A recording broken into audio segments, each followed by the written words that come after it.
A single father working 3 jobs for his dying son, hears gunshots in a dark parking garage. 3 armed men. 1 helpless victim. He has nothing, no money, no future, but he can't walk away. 5 bullets later, the billionaire CEO he saved will change everything. Forever. Before watching full story, comment below from where you watching. Also like and subscribe for more stories.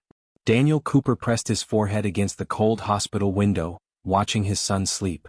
7-year-old Michael lay still in the narrow bed, tubes connected to his thin arms, monitors tracking every heartbeat. Each beep reminded Daniel of borrowed time slipping away. Congenital heart disease, the doctors had said when Michael was born. Big words for a simple, terrible truth. His son's heart was failing. Daniel was 32 but felt ancient. Exhaustion lived in his bones now, a permanent guest that never left. 3 jobs kept them barely surviving. Warehouse work at dawn, delivery driving in the afternoon, security guard at night. He slept 4 hours if he was lucky, sometimes less. His wife Sarah had died 7 years ago during childbirth complications. The hospital had failed her, and Daniel had been left alone with a sick newborn and crushing debt. He'd sold everything over the years: their car, Sarah's jewelry, furniture, family heirlooms. They lived in a tiny 1-bedroom apartment, sharing a mattress on the floor. But Michael was alive. Still fighting. Still smiling despite the constant pain. That had to be enough. Mr. Cooper? Dr. Martinez approached, her expression serious. We need to discuss Michael's treatment. Daniel's stomach tightened. How much this time? The next medication cycle is $12,000 for 3 months. Without it, Michael's condition will deteriorate rapidly. Daniel closed his eyes. $12,000. He made $32,000 a year working 80-hour weeks. After rent, food, and basic bills, he saved maybe $200 a month. At that rate, he'd need 5 years to afford 3 months of medicine. His son didn't have 5 years. There's also the surgery to consider, Dr. Martinez continued gently. The procedure that could actually cure him. Dr. Sarah Chin in Boston is the best. I know, Daniel interrupted, his voice hollow. She costs $750,000. An impossible number. A fantasy amount. He might as well need 10 million or 100 million, it was all equally unreachable. I've applied to every assistance program, Daniel said quietly. We don't qualify. I make too much because I work 3 jobs but not enough to actually afford care. I'm stuck in the middle, watching my son die slowly. Dr. Martinez touched his shoulder. I'm sorry. I wish there was more I could do. After kissing Michael goodnight, whispering promises he desperately hoped to keep, Daniel headed to his night shift. It was 10 p.m. He'd been awake since 4 a.m. His body ached, his eyes burned, but stopping wasn't an option. The office building where he worked security stood in the financial district, surrounded by expensive restaurants where people spent more on dinner than Daniel made in a week. He walked past luxury cars and designer suits, existing in a different world from the people around him. He didn't feel jealous anymore. Just numb. His rounds took him through empty corridors, checking locks and monitoring cameras. The building housed a financial firm, Mitchell Financial Group.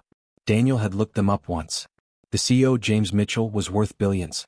The kind of money that could save 1,000 kids like Michael without making a dent. At midnight, during his standard parking garage check, Daniel heard voices. Harsh. Aggressive. Wrong. He moved quietly toward the sound, hand hovering near his radio.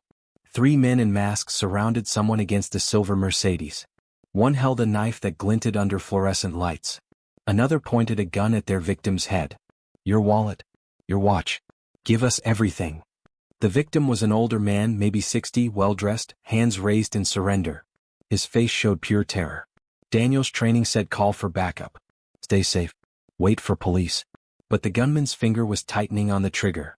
Daniel thought of Michael. His son would be alone if Daniel died tonight. He thought of Sarah. How she believed he was good and brave. He thought of the man about to die, and how someone somewhere probably loved him desperately. The decision made itself. Security? Drop your weapons now. Daniel's voice echoed through the concrete space. 3 masked faces turned toward him. For one frozen moment, nobody moved. Then everything exploded into chaos. The gunman fired. The bullet screamed past Daniel's ear, sparking off concrete. Daniel charged forward, desperate to reach the victim, to put his body between the gun and the helpless man. Run! Daniel shouted. Get out! The older man stumbled backward, running for the exit. The second shot hit Daniel's shoulder. Pain erupted like fire, but his legs kept moving. The third bullet tore through his chest, spinning him around. The fourth caught his side as he fell. The fifth, aimed at the fleeing victim, hit Daniel's back as he collapsed. Daniel hit the ground hard. Blood spread beneath him, warm and fast. Through darkening vision he saw the attackers flee. Heard sirens approaching from somewhere far away. Felt the cold cement against his cheek. His last conscious thought was simple and devastating. Michael. I'm sorry, Michael. I'm so sorry. Then darkness swallowed him whole. James Mitchell opened his eyes to bright lights and the smell of antiseptic. His chest felt like someone had placed a boulder on it. Every breath was work. Mr. Mitchell? A doctor's face appeared above him. You're at Mercy General Hospital. You had a serious heart attack. Memories flooded back. The parking garage. The guns. The security guard charging toward danger. The running. Then his chest exploding with pain, his damaged heart finally giving out under the stress. The guard, James gasped. The man who saved me, is he alive? The doctor's expression turned grave. He's in critical condition. 5 gunshot wounds. He's been in surgery for 9 hours now. We're doing everything we can. James closed his eyes, guilt crushing him worse than the heart attack. A stranger had taken 5 bullets meant for him. A stranger who'd run toward death to save someone he didn't even know. I need to know everything about him, James told his assistant when she arrived. Everything. Family, finances, job history. I want a complete picture. The reports came quickly. Daniel Cooper, age 32. Single father. Son with terminal heart disease. Working 3 jobs to survive. Medical debt over $600,000. Living in poverty despite working himself to death. The man who'd saved James's life was drowning in the exact kind of desperation James had escaped decades ago. James Mitchell had been poor once. He'd grown up in a trailer park wearing second-hand clothes, eating government cheese. He'd built his fortune through brilliance and ruthless determination, climbing from nothing to billions. But success had cost him. His wife had left him 20 years ago after their son died in a car accident. She'd said James cared more about work than family. She'd been right. A heart attack 3 years ago had damaged his heart permanently. He took medications daily, lived carefully, knowing his time was borrowed. Now, lying in a hospital bed because a poor security guard had sacrificed himself, James felt something he hadn't experienced in years. Shame. Here was a man with nothing who'd given everything for a stranger.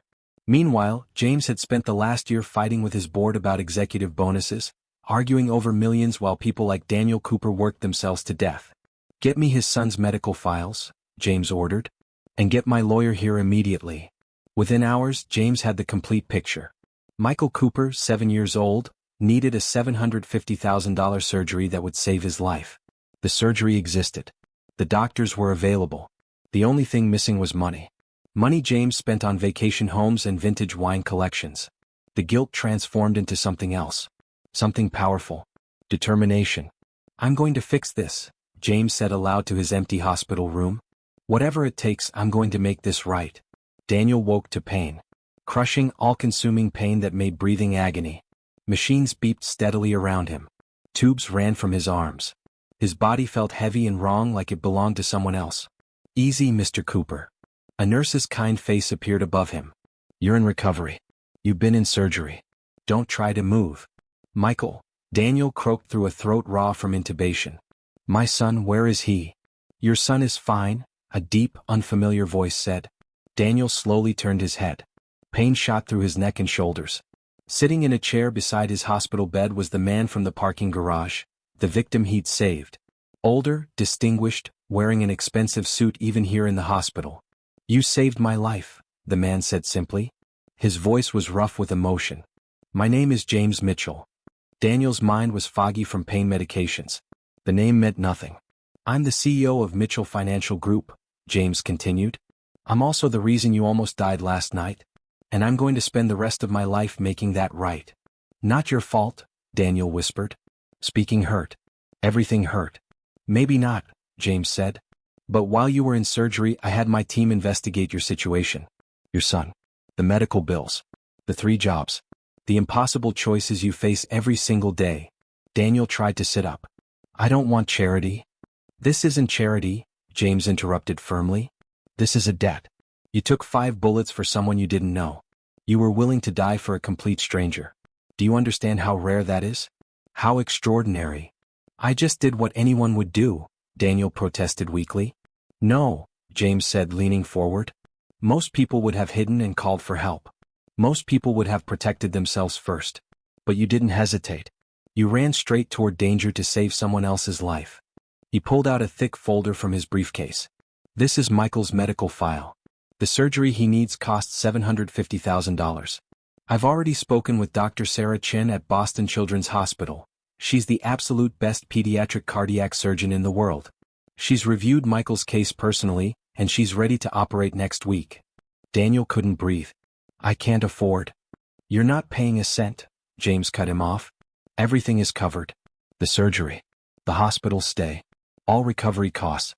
Every single medical expense for Michael from this moment forward. It's already arranged. Tears spilled down Daniel's face, hot against his skin. What? Why would you do this? Because you gave me my life, James said, his own voice breaking. Because you're a good man who deserves better than the cards you were dealt. Because your son deserves a chance to grow up healthy. He pulled out more papers. There's more. Your medical bills from the shooting, completely paid. Your existing medical debt, all $600,000 of it, cleared. I've set up a trust fund for Michael's education and any future medical needs. He'll never have to worry about affording care again. Daniel was sobbing now, overwhelmed by gratitude and disbelief. And this, James continued, handing him a final document. This is an employment contract. Director of Security Operations at Mitchell Financial Group. Base salary $180,000 annually. Full benefits, health insurance, retirement plan. Normal hours, no more working yourself to death. The job is yours if you want it. I don't understand, Daniel gasped between sobs. This is too much. It's not enough, James said firmly, gripping Daniel's hand carefully. It will never be enough to repay what you did. You gave me everything. This is just the beginning. The next morning, nurses wheeled Daniel's bed down to the children's wing. Every movement sent pain through his healing body, but he didn't care. He needed to see Michael. His son was awake, sitting up in bed, looking small and confused. When Michael saw his father, his face lit up with joy that quickly turned to worry. Daddy? Michael's voice cracked. The nurses said you got hurt really bad. Are you okay? Daniel reached out with his less injured arm, and Michael carefully hugged him, mindful of the bandages and tubes. I'm okay, buddy, Daniel promised, breathing in his son's familiar scent. Everything is going to be okay now. Mr. Cooper? Dr. Martinez entered with an elegant woman in her 50s. This is Dr. Sarah Chin from Boston Children's Hospital. Dr. Chin smiled warmly at Michael. Hello, Michael. I've come a long way to meet you. And I have wonderful news. We're going to fix your heart. Michael's eyes went wide. He looked at his father with desperate hope. Really? You mean the surgery? The one that cost so much money? Really, Daniel confirmed, fresh tears streaming down his face. You're going to have the surgery. You're going to get better. Does this mean? Michael's voice was barely a whisper, as if speaking the dream might break it. Does this mean I can run? Like other kids? Dr. Chin knelt beside his bed. Not just run, sweetheart. You're going to play sports if you want. Ride bikes. Go swimming. Do everything healthy kids do. But first, we need to fix that brave heart of yours. Michael burst into tears, and Daniel held him as they both cried, years of fear and pain finally releasing. Over the next week, as Daniel slowly healed from his injuries, he watched his world transform. James visited every single day, sometimes sitting quietly, other times talking about life, loss, and the strange paths that bring people together. I had a son once, James admitted one afternoon, his voice distant. Thomas. He was 12 when he died in a car accident. That was 20 years ago. My wife, ex-wife, left me after. She said I cared more about business than family. She was right, and I've regretted it every day since. He looked at Daniel with haunted eyes. Watching you with Michael, seeing your sacrifice, it reminded me what I lost. What I threw away chasing success. I built an empire, but I destroyed everything that actually mattered. It's not too late, Daniel said softly. You're still here. You can still make a difference. Maybe, James smiled sadly. I'm 60 years old with a failing heart. But maybe I can do some good with whatever time I have left. Starting with making sure good people like you don't have to choose between feeding their children and saving their lives. True to his word, James had already begun establishing something he called the Cooper Foundation, a charitable organization dedicated to helping families facing catastrophic medical debt. Daniel would help run it eventually. But first, Michael needed his surgery. 3 weeks after the shooting, Michael was prepped for surgery. Daniel had healed enough to be in a wheelchair beside his son's bed as the anesthesia team prepared. "I'm scared, Daddy," Michael whispered, gripping Daniel's hand tight. "I know, buddy," Daniel said, keeping his voice steady despite his own terror. "But Dr. Chin is the best. She's going to take such good care of you. What if I don't wake up?" Michael's voice was so small. Daniel's heart shattered. "You're going to wake up. And when you do, you're going to feel better than you've ever felt in your whole life. I promise." "You promise?" "I promise." And Daddy doesn't break promises. Dr. Chin approached in her surgical scrubs, her face confident and kind. "We're ready, Michael. Are you ready to get that heart fixed?" Michael nodded bravely, though tears streamed down his face. Daniel held his son's hand as the anesthesia took effect, watching Michael's eyes slowly close. "I love you so much," Daniel whispered. "You're the bravest kid I know." "Love you, Daddy," Michael murmured, his words slurring as sleep claimed him. Then they wheeled him away and Daniel's world became a waiting room chair. The surgery was supposed to take 8 to 10 hours. James arrived within an hour, settling into the chair beside Daniel's wheelchair. "He's going to be fine," James said firmly. "Dr. Chin is a miracle worker. Michael's going to come through this perfectly." Hour crawled after hour. Daniel couldn't eat, couldn't read, couldn't think about anything except Michael on that operating table, his tiny chest cut open, his broken heart exposed. 7 hours passed. 8 hours. 9. At hour 10, Daniel started praying. He wasn't religious, hadn't prayed since Sarah died, but he prayed now. Desperate, incoherent pleas to any God who might be listening. "Please, please save my son. Take me instead if you want. Just please let him live." At hour 11, Dr. Chin finally emerged. She was still in her surgical scrubs, looking exhausted but smiling. "The surgery was a complete success," she announced, and Daniel's entire world shifted on its axis. "Michael's heart is functioning beautifully. The repair was more complex than anticipated, which is why it took longer, but everything went perfectly. With proper recovery time, he'll be able to live a completely normal, healthy life." Daniel couldn't speak, couldn't move, could barely breathe. James gripped his shoulder. "See? I told you. Your boy's a fighter. When can I see him?" Daniel finally managed. "He's in recovery now. Give us about 2 hours to get him stable and settled in ICU, then you can visit. He'll be heavily sedated for the next day or so, but he's going to be fine." Daniel covered his face with his hands and sobbed. 5 years of constant fear, of watching his son suffer, of feeling helpless. It was finally over. Michael was going to live. Michael's recovery was nothing short of miraculous. Within days, the constant gray pallor left his skin, replaced by healthy pink. His energy increased daily. The chronic pain and exhaustion that had defined his entire life simply vanished. "Dad, I feel weird," Michael said a week post-surgery, his voice uncertain. Daniel's heart jumped with alarm. "Weird how? Does something hurt?" "No, that's what's weird. Nothing hurts. I feel good. I've never felt like this before." Daniel laughed through tears, understanding. "That's what healthy feels like, buddy. That's normal." "Normal feels amazing," Michael breathed, wonder in his voice. By the time Michael was discharged 6 weeks later, he was almost unrecognizable. He'd gained 15 pounds of healthy weight. His eyes sparkled with energy.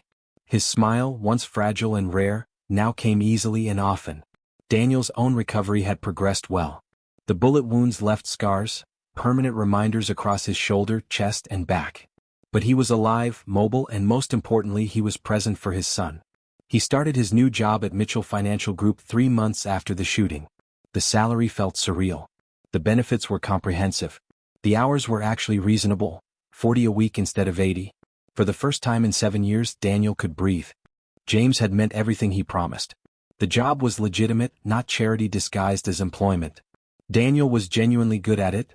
His years of security experience combined with natural intelligence made him invaluable to the company. But beyond employee and employer, something deeper developed.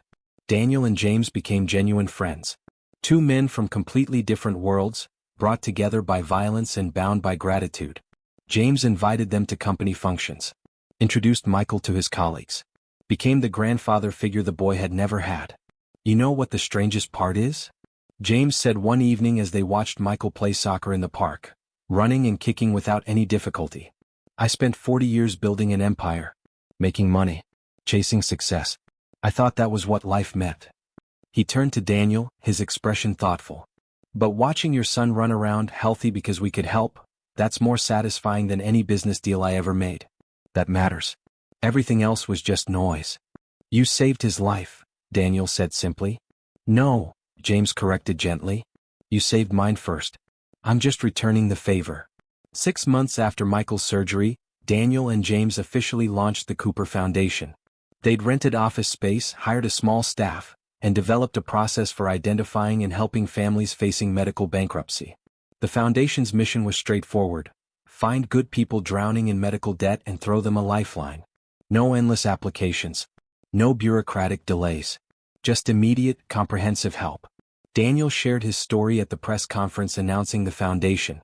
He stood at the podium, Michael beside him looking healthy and strong, and told the raw truth about poverty, about working 3 jobs, about choosing between rent and life-saving medication.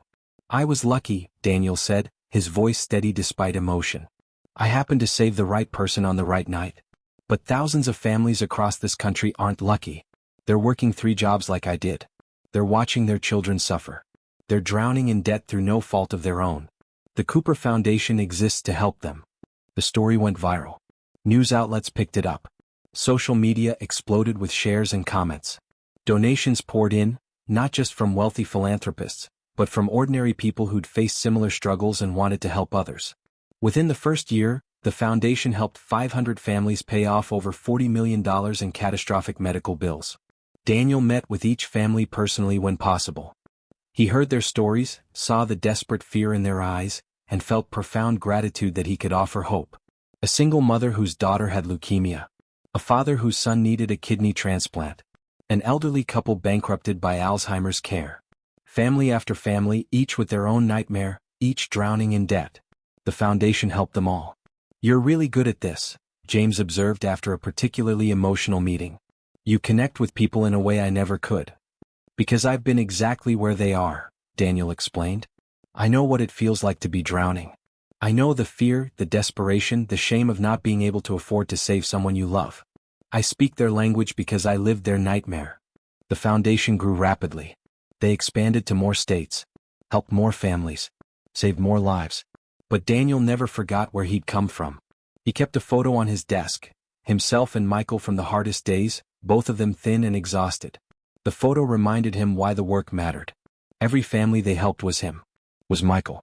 Was everyone who'd ever felt helpless against an uncaring system. 2 years after the shooting, James collapsed during a foundation board meeting. His damaged heart, stressed by decades of work and finally giving out, stopped beating for 43 seconds before paramedics revived him. He survived, but barely. You need a heart transplant, his cardiologist said bluntly. Your heart is failing completely. Without a transplant, you have maybe 6 months. Possibly less. James took the news with eerie calm. He was 62 now. He'd lived a full life, built a fortune, and finally found purpose.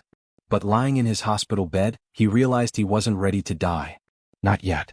He'd discovered meaning through the foundation, through Daniel and Michael. He wanted more time. Put me on the transplant list, he told his doctor. But the waiting list for hearts was long, years sometimes. And James didn't have years. Daniel visited every single day, always bringing Michael. The boy, now 9 and bursting with energy, brought drawings and schoolwork, chattering happily about his soccer team and his friends. You're really playing soccer? James asked, delighted despite his weakness. I'm not very good yet, Michael admitted cheerfully. But I'm trying. Dad says trying is what counts. James looked at Daniel with profound gratitude shining in his tired eyes. This boy, healthy and happy and full of life, was more than James deserved. More than he'd ever expected. If I don't make it, James started. Don't, Daniel interrupted firmly. You're going to make it. You have to. But privately, Daniel was terrified. James had become family. The grandfather Michael had never known. The friend Daniel desperately needed. Losing him would devastate them both. 3 agonizing months passed. James grew weaker despite the best medical care money could buy. His skin took on a gray pallor.